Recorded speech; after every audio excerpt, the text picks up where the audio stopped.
of the campaign. Well, I think it's important to also note, Mike and you and your firm helped us with our brand promise, which is confidence today for a more secure tomorrow. We wanted consumers to understand that if you're going to work with a CFP professional, you can count on them for the confidence and the security that they would provide. Mike, we worked with you, before this campaign launched to, go to 4 different cities. We met with 3 different groups of individuals in each of those cities, people that worked with a CFP professional, people that were aware of financial planning and working with a CFP professional, and then people that, are do-it-yourselfers or don't work with a CFP professional or a financial advisor. It was tricky, when we decided to lean into humor, how much humor can we lean into? And we learned quickly from those focus groups that people take their finances seriously, and their money's a serious matter to them. The use of the humor wasn't making fun of, say, the finances or even the CFP professional that they're going to be working with, or even a competitor.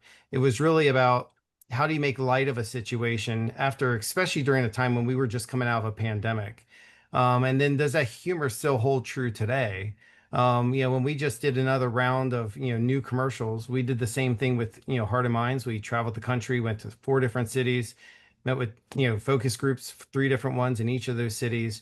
And the humor still resonated and made that connection. We work with you, Mike, to do a post survey after our campaign runs. But right before the campaign started in 2011, just 17% of our target audience was able to recall the brand without being prompted. That's the unaided awareness. And what's really remarkable is that number has more than doubled today. Total awareness has increased by more than 10%.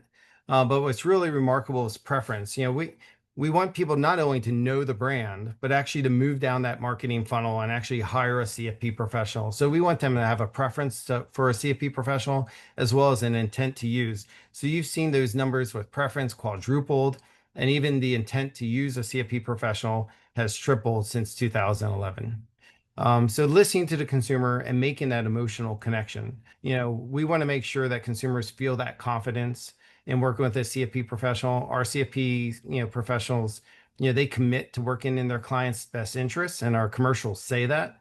And it's something that a CFP professional commits to every year when they get recertified.